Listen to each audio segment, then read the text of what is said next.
¿Es más noble soportar con temple los golpes y dardos de la insultante fortuna? ¿O alzarse en armas contra un mar de adversidades y, enfrentándolas, ponerles fin?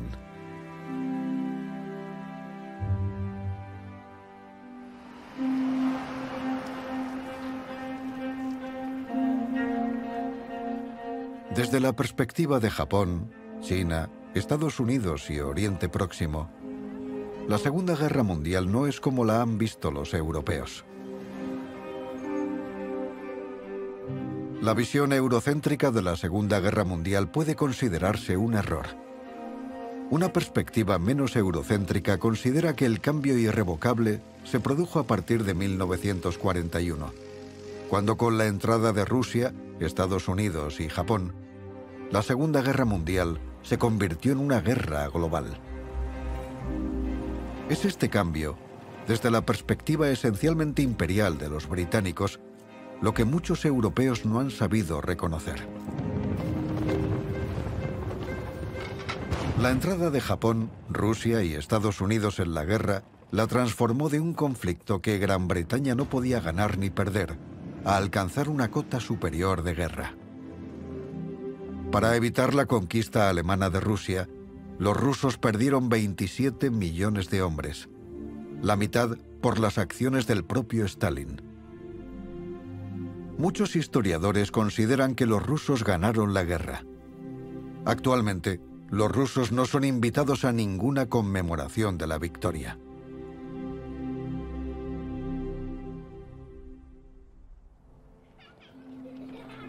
La Segunda Guerra Mundial comenzó de hecho en China, cuando este país fue atacado sin piedad por Japón.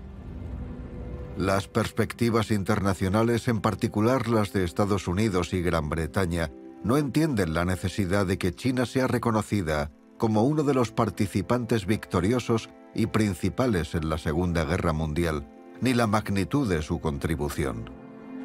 Esto es particularmente cierto en la derrota de Japón, en la que, de no ser por el ejército chino, que se enfrentó a 2/3 del ejército japonés en China, quizá los estadounidenses podrían no haber conquistado Japón, o los rusos derrotar a las fuerzas terrestres japonesas en Manchuria en 1945. Quizás sea justo decir que los occidentales recuerdan mejor la guerra europea que la guerra asiática.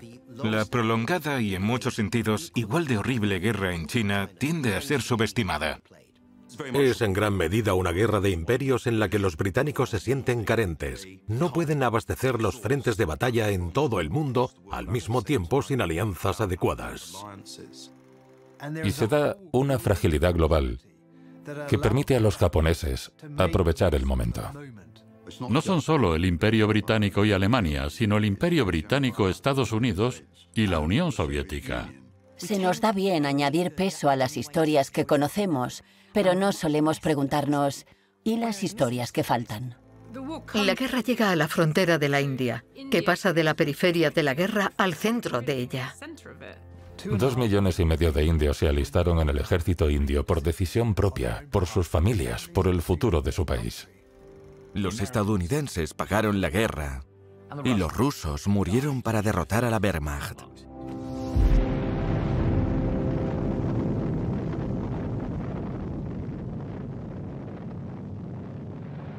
De todos los escenarios clave de la Segunda Guerra Mundial, el menos conocido es el que tuvo lugar en China entre 1937 y 1945. Pero incluso ahora, más de 70 u 80 años después de ocurrir los acontecimientos, sigue estando en el imaginario occidental, en el trasfondo de este conflicto en particular. China se sitúa en el epicentro de todo lo que sucede en los años 30 y 40 en el lejano oriente. Porque Japón había invadido China en 1937. Había ocupado Manchuria en 1931 y 1932 y creó un nuevo estado llamado Manchukuo. El 18 de septiembre de 1931, Las tropas japonesas, desplegadas en el noroeste de China en virtud de un tratado, orquestaron un golpe de Estado, alegando que habían sido atacados por bandidos y señores de la guerra chinos, y lanzaron un ataque ocupando una región del tamaño de Francia y Alemania juntas, que luego quedaría bajo un gobierno títere de Japón, nunca de forma explícita, pero sí implícita, durante los siguientes 14 años. El debate político en Japón en las décadas de 1920 y 1930 estuvo dominado por las cuestiones militares sobre cómo influir en la creación de su nuevo imperio. En su opinión, Japón no quiere una guerra en este momento. No, en absoluto. Tampoco quiere ocupar ningún territorio ni nada parecido. A sus ojos, no estaban haciendo nada diferente a los imperios europeos. Japón se adentró en China. Los japoneses dijeron que no era una guerra, pero 400 millones de chinos se vieron afectados por estos hechos. El estallido de la guerra a gran escala entre China y Japón el 7 de julio de 1937 tuvo su origen en un conflicto menor entre las tropas chinas y japonesas desplegadas cerca de Pekín. El bando japonés quiso aprovecharlo para plantear mayores exigencias al gobierno chino de entonces, el gobierno nacionalista o Kuomintang de Chiang Kai-shek. Utilizaron este pequeño enfrentamiento como pretexto para exigir un mayor control sobre los ferrocarriles del norte de China, algo que Chiang Kai-shek entendió que podía ser letal para sus intereses. Y lo que fue una pugna local se convirtió en pocas semanas en un conflicto titánico entre las dos mayores naciones de Asia. La guerra de Japón con China es la guerra olvidada. Y China, en palabras de Rana Mitter, es el aliado olvidado. China perdería 15 millones de hombres en la Segunda Guerra Mundial y 80 millones de chinos se convertirían en refugiados. Tras el estallido de la guerra entre China y Japón, en julio de 1937, el gobierno japonés buscó inicialmente una solución negociada.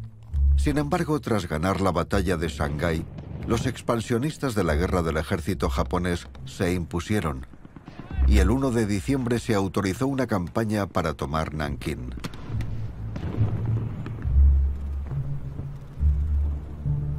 Se creía que la toma de la ciudad obligaría a China a rendirse y pondría fin a la guerra.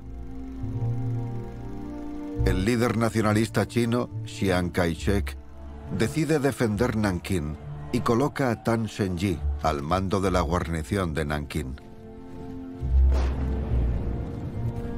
Los soldados japoneses avanzan rápidamente de Shanghái a Nankín, socavando rápidamente la resistencia china.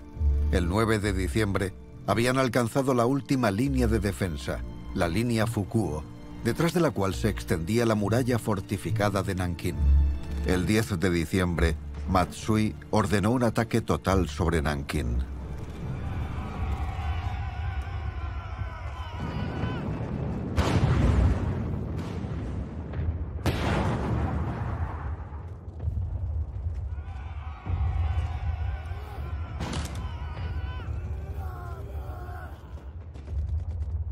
Tras menos de 2 días de intensos combates, Chiang Kai-shek decide abandonar la ciudad.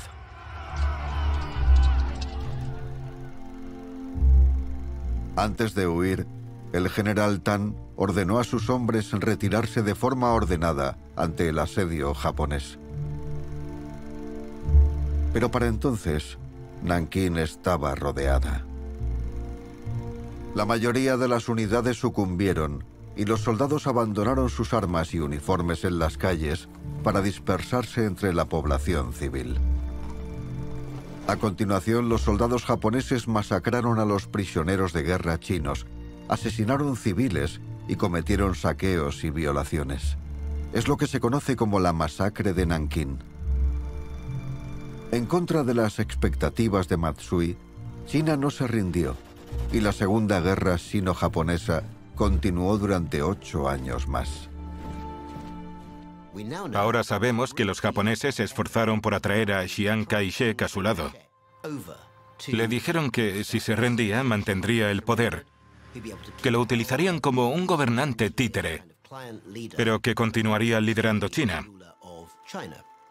Pero Chiang Kai-shek resultó ser un líder que podríamos comparar con Churchill, puesto que se negó a renunciar a los intereses nacionales de China. Sentía que su deber era defender a China hasta el final. Una decisión arriesgada, pero que resultó ser acertada tácticamente y que no fue vista como la vemos ahora. Entonces no se supo ver como ahora el primer paso en Asia hacia la Segunda Guerra Mundial. Si queremos entender el trasfondo de la Segunda Guerra Mundial, creo que es importante verla como una guerra imperial.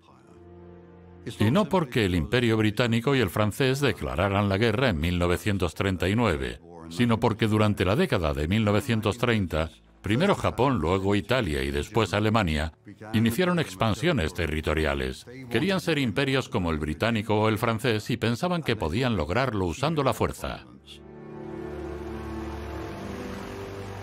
En agosto de 1939, el mundo se sorprendió cuando Hitler y Stalin anunciaron un acuerdo de no agresión, el pacto Ribbentrop-Molotov, que inició una alianza de 2 años entre la Alemania nazi y la Unión Soviética. Stalin no quería que la Unión Soviética entrara en guerra y esperaba que Alemania, Gran Bretaña y Francia, 3 potencias capitalistas, lucharan entre sí hasta bloquearse. Si pensamos en la posición de Gran Bretaña a finales de los años 30, es importante recordar que Gran Bretaña era una potencia con un imperio que se extendía por todo el mundo. Afrontaba amenazas de todas partes, afrontaba amenazas de Japón, afrontaba amenazas de la Italia de Mussolini en el norte de África y el Mediterráneo, y cada vez más las amenazas en Europa de la Alemania de Hitler. Y así, para el gobierno británico, había que equilibrar las diversas amenazas, y al final creo que Chamberlain se dio cuenta de que Alemania era la amenaza más importante, y si se enfrentaba a ella, tal vez las otras amenazas serían menos importantes. En 1940 muchas cosas habían cambiado. La Fuerza Expedicionaria Británica, 235.000 hombres, está a punto de ser derrotada en el norte de Francia. El enorme ejército francés está a punto de rendirse. Los británicos han sido derrotados en Noruega. Winston Churchill, entonces primer lord del almirantazgo, fue el culpable. El primer ministro Neville Chamberlain es destituido por el Parlamento a pesar de la enorme mayoría conservadora. Lord Halifax, amigo del rey y candidato del Partido Conservador, está a punto de convertirse en primer ministro. Pero tras una visita a su dentista y una llamada telefónica a su bella amante, Baba Metcalf, renuncia. De forma extraordinaria, Winston Churchill, a quien algunos llamaban gánster, se convierte en primer ministro. El ejército en Francia puede estar perdido. Ni siquiera se ha pensado en la evacuación de Dunkerque. La deliberación más importante del siglo XX está a punto de producirse en el gabinete de guerra británico. Sorprendentemente, Hitler detiene su Blitzkrieg durante 3 días en contra del consejo de todos sus generales. ¿Por qué? Algunos creen ahora que no quería derrotar al Imperio Británico. El gabinete de guerra británico tiene que decidir si continúa luchando o busca la paz.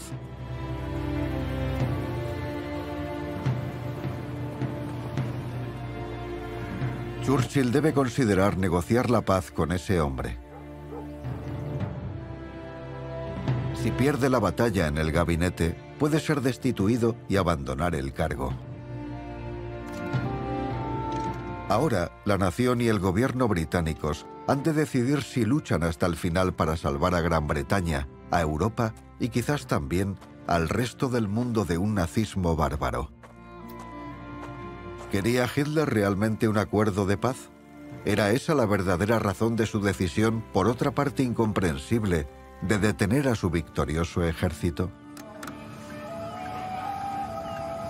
Churchill solo esperaba evacuar a 50.000 hombres de Francia y envió una flota de barquitos para traerlos de vuelta. El milagro se obró, aunque la de Dunkerque fue la mayor derrota militar británica en 300 años. Durante 5 días, el destino del mundo pendió de un hilo. La paz británica con Hitler habría entregado gran parte del mundo al dominio nazi. Los estadounidenses no iban a ayudar y Rusia era aliada de Alemania.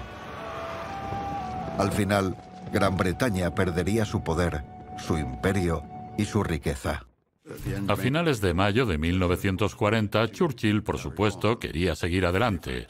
Halifax, el ministro de Exteriores, había sido contactado por el embajador italiano porque Roosevelt había intentado convencer a Mussolini de organizar algún tipo de conferencia europea para poder llegar a un tratado, y Halifax se preguntaba si habría alguna ventaja en ello. Halifax, al igual que la mayoría de los políticos franceses, piensa que Francia está acabada. Cree que los franceses han sido derrotados y que es lógico que Gran Bretaña busque la paz a través de los italianos, a través de Mussolini. Gran Bretaña dice, no puede esperar derrotar a los alemanes ahora que han conquistado Francia. Lo importante es asegurar nuestra independencia y nuestro imperio, y si podemos hacerlo sin que Alemania invada Gran Bretaña, puesto que quizá no podamos repelerla, mucho mejor. Pero recordemos que Halifax no quería capitular o rendirse o ceder. Solo tenían que pensar qué opciones había. Churchill se opone a esto y no lo hace porque tenga una estrategia con la que Gran Bretaña pueda vencer a los alemanes. Eso vendrá después. Se opone porque piensa que Gran Bretaña puede sobrevivir a la derrota de Francia. Para que Gran Bretaña sobreviva, necesita que toda la población acepte este gran esfuerzo. Si el pueblo británico se entera de que hay negociaciones de paz, al mismo tiempo que él les pide que sacrifiquen a sus seres queridos, que aguanten año tras año de sangre, sudor y lágrimas, toda la determinación moral y el prestigio de Gran Bretaña y su imperio se evaporarían. Con eso Hitler habría ganado su mayor oportunidad de derrotar al imperio británico. Y la voz decisiva fue Chamberlain. Había ido a la guerra con Hitler en 1939 porque ya no lo soportaba, no creía nada de lo que decía y no iba a aceptar una solución propuesta por Hitler. Fue Chamberlain quien respaldó a Churchill y dijo, no vamos a ceder, seguiremos luchando hasta que Hitler sea derrotado. Churchill está eternamente agradecido a su gran enemigo político. Halifax es derrotado. También son importantes los votos de los miembros laboristas del gabinete de guerra, Arthur Greenwood y Clement Attlee.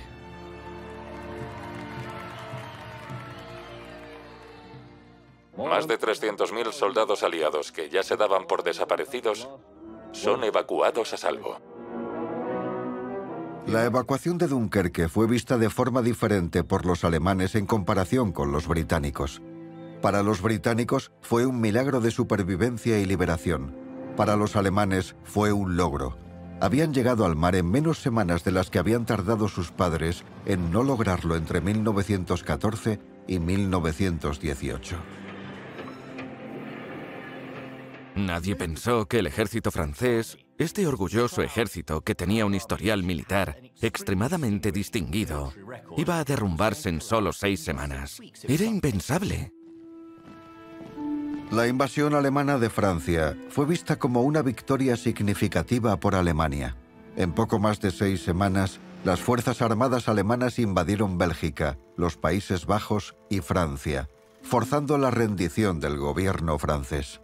Es 1940 y Adolf Hitler camina triunfante sobre el suelo de Francia y desde la seguridad de la fortificación nazi en la orilla continental del Canal de la Mancha otea su próximo objetivo, los imponentes y blancos acantilados de Dover. Un coche circula a toda velocidad por una carretera francesa en junio de 1940. Avanza peligrosamente rápido. Parece que lo persiguen. De repente se oye un chirrido de frenos y el coche choca contra un árbol. La bella acompañante del conductor muere. El conductor no. Resulta ileso. Apenas 2 semanas antes, se había reunido en Londres con destacados miembros del gobierno británico, entre ellos el primer ministro.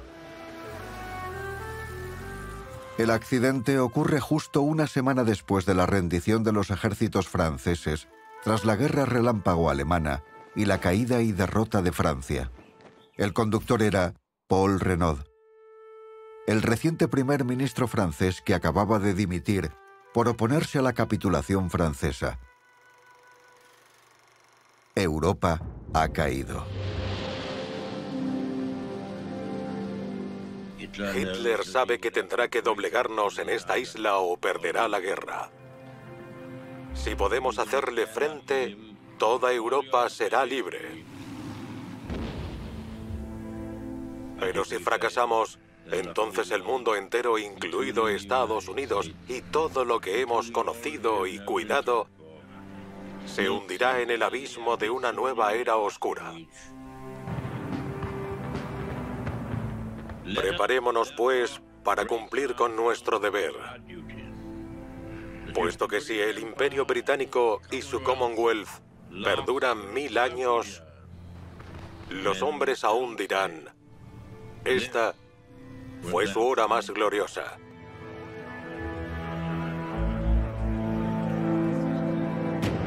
Los veteranos alemanes de la batalla de Inglaterra consideraban la importancia de esta batalla exagerada e insignificante para la guerra en general. No la veían como un punto de inflexión en la Segunda Guerra Mundial, sino más bien como una derrota embarazosa.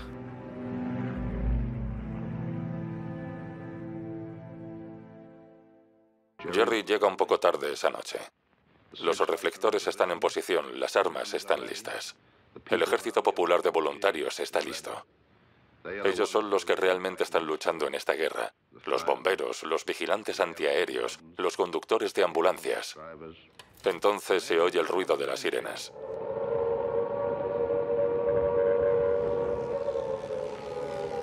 El asedio nocturno de Londres ha comenzado.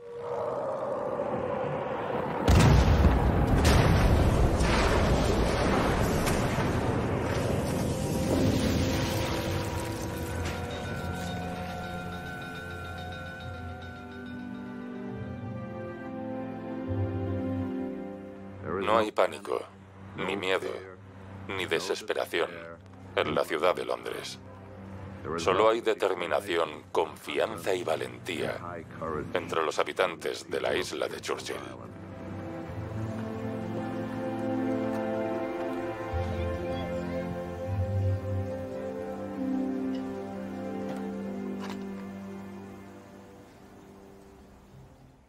Para Churchill, en el verano de 1940, la única posibilidad real de derrotar a Hitler pasaba porque Estados Unidos entrara en guerra. Estados Unidos seguía sin implicarse directamente en las hostilidades en ninguno de los dos hemisferios. El presidente Franklin Delano Roosevelt no podía confiar en que el Congreso votara a favor de declarar la guerra a los estados agresores, y no deseaba llevar al combate a una nación dividida.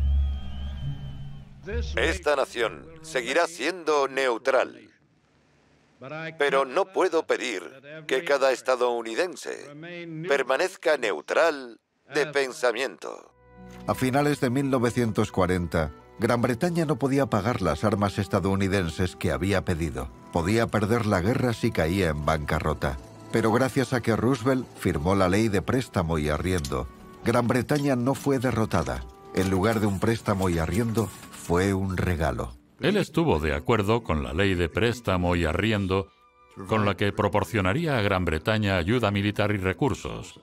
Pero entre el 80 y el 90% de los estadounidenses no querían que su país se implicara en la guerra. De hecho, esperaban que esa ley evitara la participación en la contienda.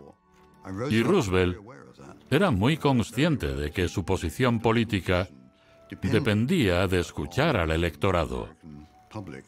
Por eso, hizo lo que pudo para ayudar a Gran Bretaña durante ese periodo. Los estadounidenses quieren que Gran Bretaña sobreviva e incluso que sobreviva temporalmente el Imperio Británico, pero la administración Roosevelt no duda que el Imperio Británico es anacrónico y que con el tiempo y mediante los procesos correctos debería ser desmantelado.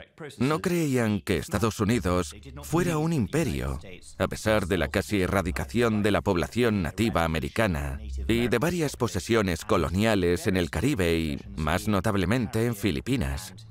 Sin embargo, también existía un interés en el deseo estadounidense de desmantelar el Imperio Británico. Se abrirían nuevos mercados a sus empresas y dispondrían de recursos naturales protegidos anteriormente por el Imperio Británico. La descolonización era correcta como principio y lucrativa en la práctica. Esta transfusión de sangre de hija a madre en 1941 de Estados Unidos a Gran Bretaña, que le permite sobrevivir, es una parte fundamental de nuestra historia que muy poca gente entiende realmente. Roosevelt no quería apoyar a Gran Bretaña para que se convirtiera en un competidor económico de Estados Unidos en la posguerra. Tenía que mantener a raya a los dos. Y Churchill también se dio cuenta de ello. Y de repente Hitler gira hacia el este y ataca a la Unión Soviética. Forjemos el club de sangre y hierro. Nuestra misión es sagrada. Hoy gobernamos Alemania. Mañana, el mundo. A pesar del pacto de no agresión, Alemania lanzó la Operación Barbarroja, la invasión de la Unión Soviética el 22 de junio de 1941, que marcó el fin de la alianza y el comienzo de un conflicto brutal. El día de la invasión, Churchill promete el apoyo a la Unión Soviética.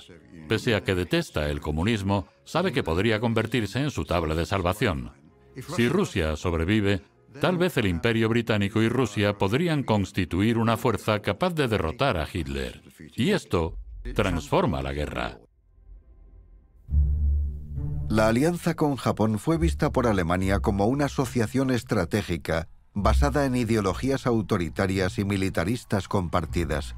Sin embargo, se trataba más de un beneficio mutuo que de una alianza completa. Estados Unidos abastecía a Chiang Kai-shek desde 1937-1938. Grandes cantidades de combustible, municiones y suministros militares de todo tipo llegaban a China a través de Birmania. Así fue cuando la administración Roosevelt, con el secretario de Estado Cordell Hull a la cabeza, tomó decisiones que llevaron presión económica, embargos de petróleo, etc. al imperio japonés, esperando que se produjera un repliegue de Japón. La preparación militar, la intensa industrialización. Todo eran preparativos para el día en que los militaristas se hicieran con el control total y lanzaran su campaña de agresión y expansión imperial. Y este va a ser el clímax de una política firme que se inició hace mucho tiempo. Uno de los puntos de inflexión más importantes en la historia del siglo XX, y especialmente desde el punto de vista bélico, fue el ataque sorpresa a Pearl Harbor el 7 de diciembre de 1941.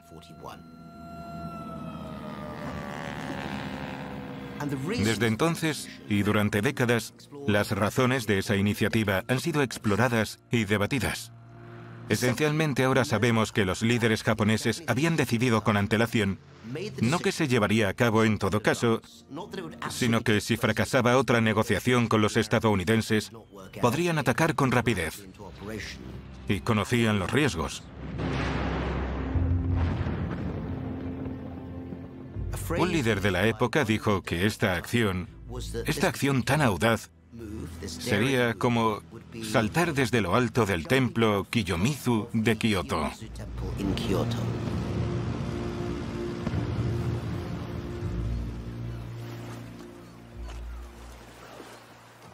Solicito que el Congreso declare que desde el ataque no provocado y vil de Japón el domingo 7 de diciembre de 1941, el estado de guerra entre Estados Unidos y el Imperio japonés.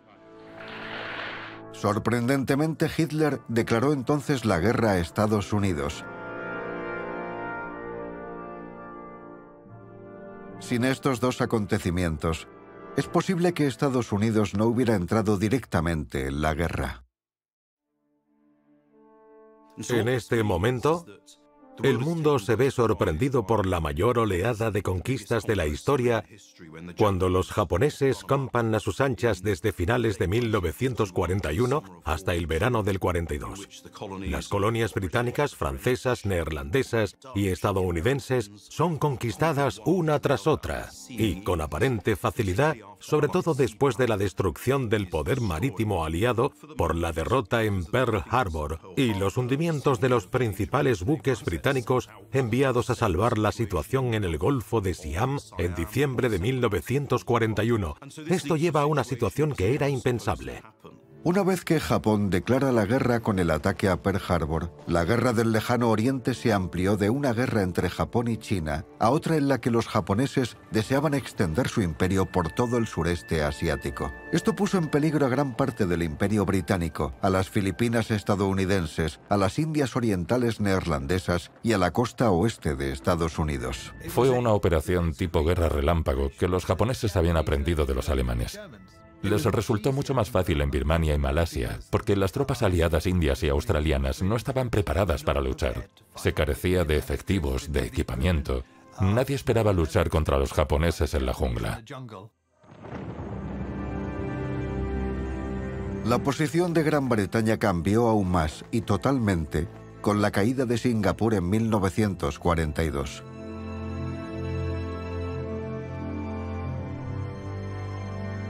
Las armas británicas solo fueron parcialmente efectivas. Churchill la calificó como una derrota mayor que la de Dunkerque. Pero ese no sería el final de la historia. 10 de las semanas más negras de nuestra historia, India se convierte en el centro de la guerra. Un mundo imperial extenso e interconectado quedaba ahora cortado en dos, al caer la mitad oriental del Imperio Británico bajo el dominio japonés. Muchos sintieron por un breve, aunque agudo momento, que había llegado el fin del imperio y que el país estaba a punto de caer en manos japonesas.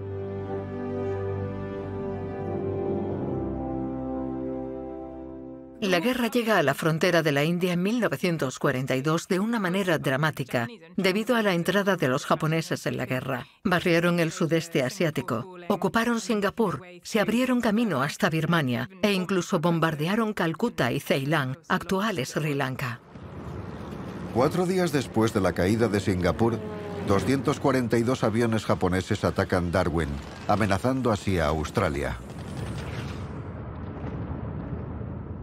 El éxito abrumador de los japoneses tras declarar la guerra cambia drásticamente la situación para los británicos en la India y brinda una enorme oportunidad a los líderes indios para impulsar la causa de la independencia. Este hecho no solo acerca a los japoneses a la India, cuando se suponía que debían mantenerse muy lejos, sino que centra la atención de la Casa Blanca y del Departamento de Estado de Estados Unidos en la causa de la libertad de la India.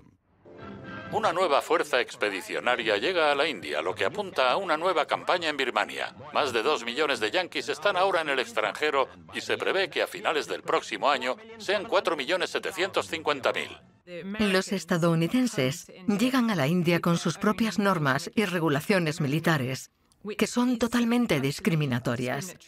Tienen una piscina en Calcuta con unos días para los soldados blancos y otros para los negros. Es un ejército segregado. Los británicos piensan que ellos no son así, pero existen distinciones raciales en todo el imperio. Los británicos no promueven de ninguna forma la igualdad, pero están sorprendidos por el grado de segregación del ejército estadounidense. Pero de repente, la presión está en que debe ser una guerra moderna y deben movilizar los recursos de la India y convertirla en una frontera en esta batalla. Y así fue. Esto lleva a la famosa Misión Cripps en la primavera de 1942, en la que los británicos dicen: apoyadnos en este momento crucial de la guerra, en la que los japoneses están en la India, y al final de la guerra, si queréis la independencia, la tendréis. Pero los líderes indios dicen: eso no es suficiente. Queremos el poder total, el control sobre la defensa y la economía de la India ahora, no en un supuesto futuro tras la victoria aliada. Nehru fue encarcelado y Gandhi fue puesto bajo arresto domiciliario. Gandhi, que está en contra de cualquier participación en la guerra, lidera el movimiento Abandonen la India, que impulsa un levantamiento contra el Estado colonial británico. Intentan sabotear el dominio británico y Churchill está furioso, iracundo. No puede creer que esté sucediendo eso en el momento en el que Singapur ha caído, cuando los japoneses están avanzando por el sudeste asiático y están en la frontera de la India con Birmania. Y ahí es cuando se ve la verdadera represión. 2000 indios son asesinados durante ese levantamiento por las tropas que disparan contra los manifestantes. Es un momento muy tenso en la relación entre la India y Gran Bretaña. El gobierno de la India ha creado un desierto en la India y lo llama paz. En su nueva encarnación, la Pax Británica se conoce como la defensa de la India. El ejército indio, un ejército voluntario, se repite sin cesar, ha superado la barrera de los 2 millones de efectivos. Políticamente se supone que estamos en una cámara frigorífica. Mentalmente vivimos en un horno. Decenas de miles de líderes indios fueron encarcelados mientras duró la guerra. El Ejército Nacional Indio Colaboracionista luchó del lado de los japoneses. Por el contrario, el compromiso y la lealtad de los soldados musulmanes con el ejército británico indio contribuyeron a la fundación de Pakistán. La magnitud del compromiso estadounidense en la Guerra del Pacífico se subestima en las historias británica y europea. Las fuerzas estadounidenses libraron batallas brutales contra los japoneses en todo el Pacífico, con la gran ayuda de tropas australianas y neozelandesas. Los japoneses comienzan a sufrir derrotas muy importantes que presagian victorias estadounidenses mucho mayores y victorias aliadas más adelante en la guerra. La incursión de Doolittle y la batalla de Midway menguan el poder de la Armada Imperial japonesa y su expansión. Su avance y crecimiento se frena de forma significativa. Y la India se va convenciendo de que puede defenderse contra los japoneses, que ahora están cada vez más aislados en sus posiciones avanzadas en Birmania y Tailandia. Para los británicos, la importancia de la campaña del desierto occidental se ha acrecentado con el tiempo y en muchos sentidos con el relato. En aquel momento era de vital importancia impedir que las fuerzas del eje expulsaran a los británicos del norte de África y tuvieran acceso a los yacimientos petrolíferos de Irán e Irak.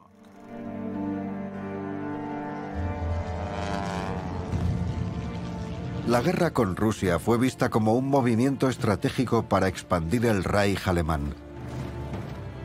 Sin embargo, las tornas cambiaron con la batalla de Stalingrado, que supuso una gran derrota para Alemania.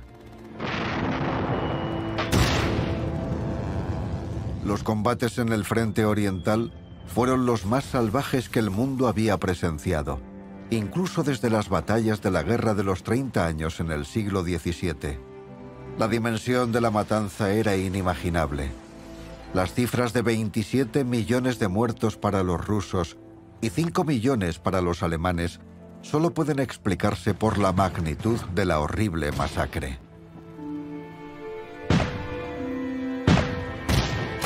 En el caso del ejército ruso, tras la línea del frente se apostaban tropas que, siguiendo órdenes directas de Stalin, disparaban a cualquier soldado ruso que desertara.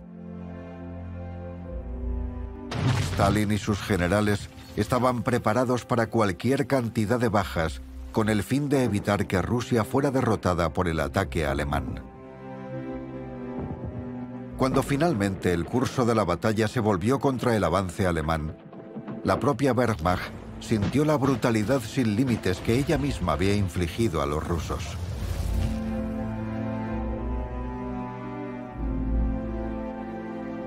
Según algunos relatos, el propio Stalin fue responsable de la mitad de las muertes, a causa de la crueldad con la que aniquiló a sus propios hombres, tanto en el Ejército Rojo como en su maltratada población civil.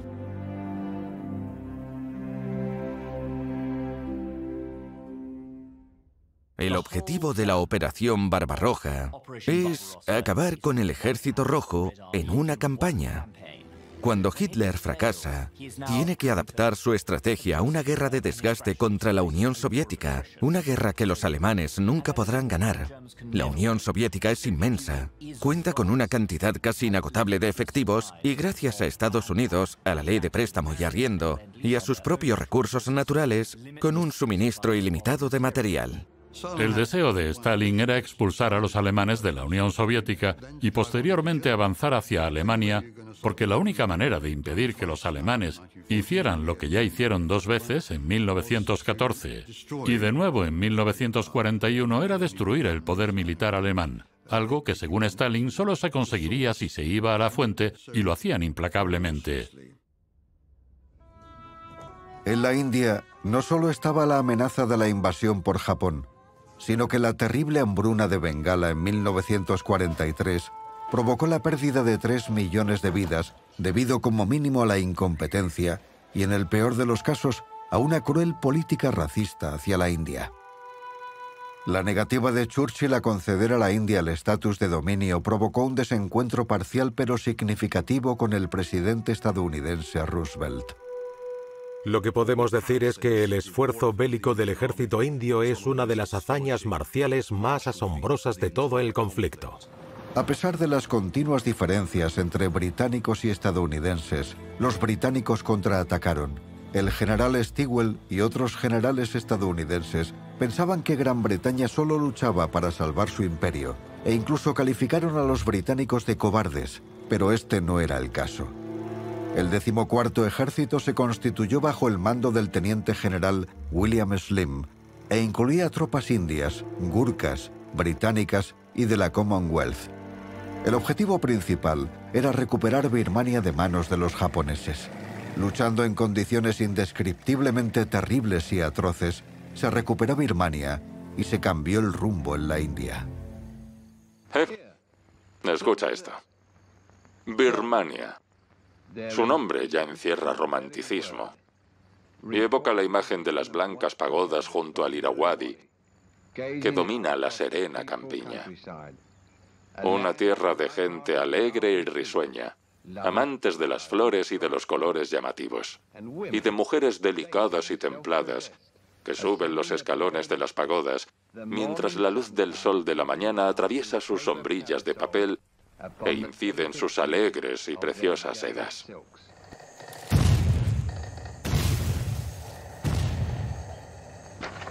¿Te lo puedes creer?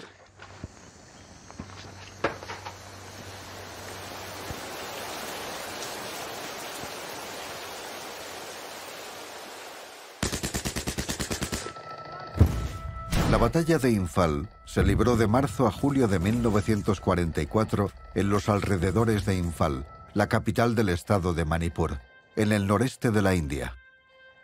Fue el intento más serio de los japoneses de invadir la India. Los principales ataques se extendieron a través de las fronteras indias hasta Imphal y Kohima. La dirección del avance se había previsto. Las guarniciones del 14º Ejército se reforzaron y atrincheraron. Ya no había marcha atrás. Muchos dijeron que esta victoria en Imphal representaba la victoria militar británica más importante en 300 años. A causa de una serie de importantes errores de apreciación del comandante japonés, el teniente general Reni Amutaguchi, que tuvo un exceso de confianza, y de unas líneas de suministro completamente inadecuadas, el ejército japonés sufrió graves pérdidas. Los japoneses se vieron obligados a retirarse a Birmania. La batalla fue un punto de inflexión en la campaña de Birmania. En esta y en la concurrente batalla de Kohima, las fuerzas aliadas cercadas en Imphal pudieron ser liberadas con la ayuda de audaces puentes aéreos. El asedio japonés de Kohima ha sido denominado el Stalingrado del Este por ser uno de los combates cuerpo a cuerpo más violentos de la guerra. Las batallas de Kohima e Imphal son terriblemente directas. Los soldados luchan cuerpo a cuerpo en trincheras, mirando al enemigo a los ojos. Y los gurkhas llevan a cabo extraordinarios actos de heroísmo. Y esto deja huella en la gente. Los japoneses sufrieron su mayor derrota hasta ese momento en Kojima e Imphal, y muchas de sus bajas se debieron a la desnutrición, las enfermedades y el agotamiento. La invasión japonesa de la India fue detenida y cambió fundamentalmente el equilibrio estratégico de la guerra. El ejército indio es enorme. Es un gran ejército. Todos los hombres se alistan voluntariamente. Es realmente difícil saber por qué se alistaron. Eran 2 millones. Algunos pueden sentirse patriotas y leales al Imperio Británico.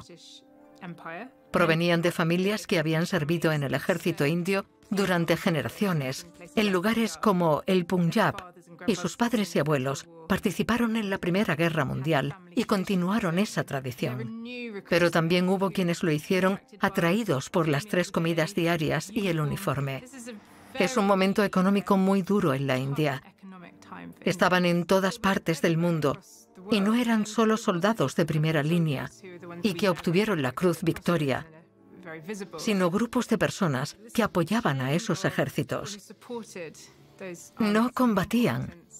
Eran lavaderos, aguadores, cuidadores de animales y cocineros. En cuanto al trabajo de las mujeres, no contamos con ningún registro sobre las mujeres que trabajaban en las carreteras de India y Birmania que se construyeron durante la guerra. Casi todos nuestros recuerdos de la Segunda Guerra Mundial son de hombres. Hombres en combate, hombres en acción, hombres en el gobierno, hombres en los monumentos de guerra. La memoria colectiva es una memoria masculina. El día D fue un acontecimiento mayoritariamente masculino si hablamos del día en sí, pero no se hubiese producido sin un enorme esfuerzo en los 18 meses anteriores, en gran parte realizado por mujeres. El funcionamiento operativo no habría sido posible sin las mujeres. En la resistencia de Francia o Polonia, el día a día dependía de las mujeres que hacían las veces de mensajeras, pero también desempeñaban diversas funciones de servicio activo en el frente. Descifrar el código Enigma fue enormemente importante para el éxito de los aliados en la guerra. En Bletchley Park el 75% del personal era femenino. No habría podido funcionar sin esa aportación, y había mujeres en puestos altos, expertas en idiomas y matemáticas, trabajando en el descifrado del código. Las mujeres siempre han estado en el centro de la historia del espionaje británico. Procedían de 13 naciones diferentes, incluida Alemania. Había mujeres judías alemanas que servían allí, y rusas y polacas, y Eisenhower dijo que probablemente acortaron el curso de la guerra en algunos meses y contribuyeron considerablemente a la victoria final de los aliados. Algunas de ellas participaron en la elaboración de los mapas, como Christian Lamb, que hizo mapas muy detallados para las fuerzas que se dirigían a las playas, y fueron muy útiles para su misión. Siempre he sentido admiración por Francia. Quería cualquier cosa que ayudara a devolver Francia a los franceses. Quería que les volviera a pertenecer. Hacer un trabajo que te apasionaba y que considerabas útil era muy importante, y me siento muy feliz por haber hecho algo útil. Era parte de la vida.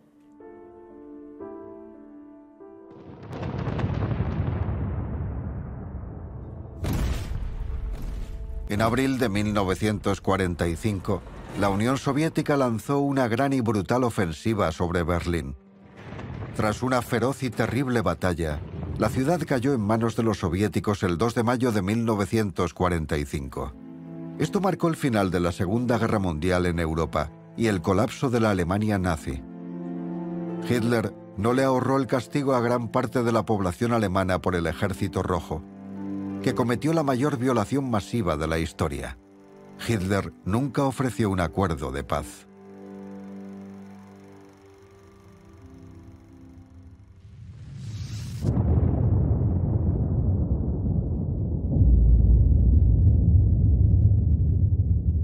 Los japoneses siguieron luchando hasta el lanzamiento de 2 bombas atómicas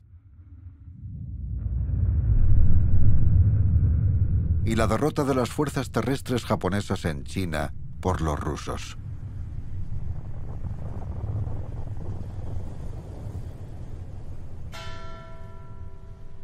La Segunda Guerra Mundial concluiría con el fin del Imperio Británico, con Gran Bretaña al borde de la bancarrota y el fin del estatus de Gran Bretaña como potencia mundial. Creo que el consenso general es que la Segunda Guerra Mundial transformó fundamentalmente el orden mundial. Produjo dos superpotencias, la Unión Soviética y Estados Unidos.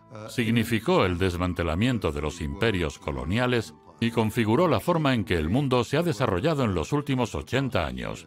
La Segunda Guerra Mundial fue sin duda el momento cumbre del Imperio Británico. La victoria fue posible no solo gracias a Estados Unidos y a la Unión Soviética, sino también a los enormes sacrificios de indios, surafricanos, australianos, neozelandeses, canadienses, gente del Caribe, el Lejano Oriente y Oriente Próximo. Es asombroso cómo la guerra afecta a tantos lugares del globo. Incluso los pueblos más pequeños de la India están al tanto de lo que ocurre o escuchan noticias y preguntan sobre el progreso de la guerra en Europa. Gran Bretaña no derrotó a Alemania, Italia y Japón en la Segunda Guerra Mundial. Pero con su decisión de seguir resistiendo, de aguantar hasta que apareciera algo, como finalmente lo hicieron los estadounidenses y soviéticos, Gran Bretaña negó la victoria a Hitler. No hay duda de que esa decisión a finales de mayo de 1940 de seguir luchando a pesar de todo fue una decisión muy importante que al final determinó el curso de la Segunda Guerra Mundial. Esos 5 días de mayo tuvieron consecuencias trascendentales. Decisiones valientes y trágicas cambiaron el mundo para mejor, pero quizás no para el país que tomó la decisión más valiente de su historia: luchar solo con su imperio, contra la maldad y la degradación humanas que encarnaban el nazismo y el imperio japonés.